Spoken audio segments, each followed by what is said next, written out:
What I'm starting to understand, that when God tell you something, you really can't worry about people believing what it is that God has told you. Because when God puts us in a situation or feels it's time to put us to the test, that we sit and we tell God we have faith for this and we have faith for that, when it's time to really put you to the test of how strong your faith is, God's going to put you in situations that other people look at you like you stupid, like you foolish, like what you're saying can't be God. Like they're going to look at you like that. They're in their mind, they're going to think you are crazy. Me telling people that God don't want me to work right now, that God wants me to put complete trust in Him and solely in Him, I can hear it in their voice.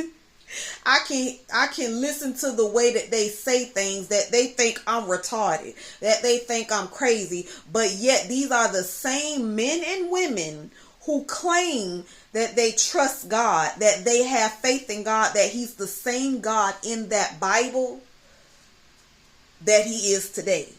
Until God tells somebody to do something that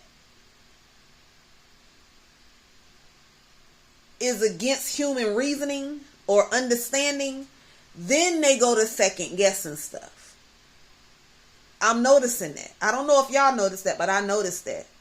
Because now that I'm in a situation where I know God don't want me to work, but when I tell it to somebody, when they're asking me stuff, they be like, huh?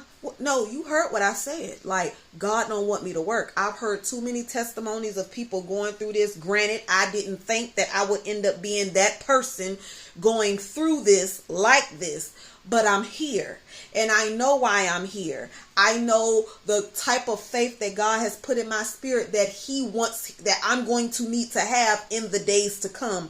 And I know with needing to have that kind of faith, I'm going to be put to the ultimate test. And the ultimate test is when God has stripped you from everything, till you can't help but trust. And I mean not trust, but trust completely, solely in Him to be your provider. A lot of people sit up there and they be like, I have faith. God is my provider. He's my protector. Yeah, but do you, how much do you really believe that?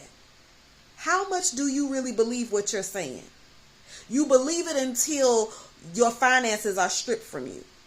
You'll believe that God is your provider long as you have a job. You'll believe that God is your provider as long as you can see money where you can see money coming in from. But do you believe that God is your provider when you don't have no job? Do you believe that God is your provider when you don't have no money in the bank? I'm just saying, it seems to me like people only have a certain level of faith because they can see a thing. But when they can't see a thing, and I really mean see a thing, then that's when stuff get a little shaky. That's when stuff get a little shaky.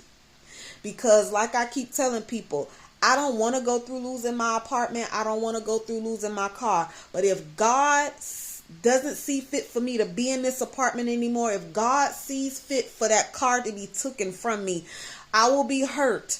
But I know that God is not doing anything to hurt me. He's doing it to elevate me, not just in the physical, but in the spiritual. And I am not going to get in the way of my growth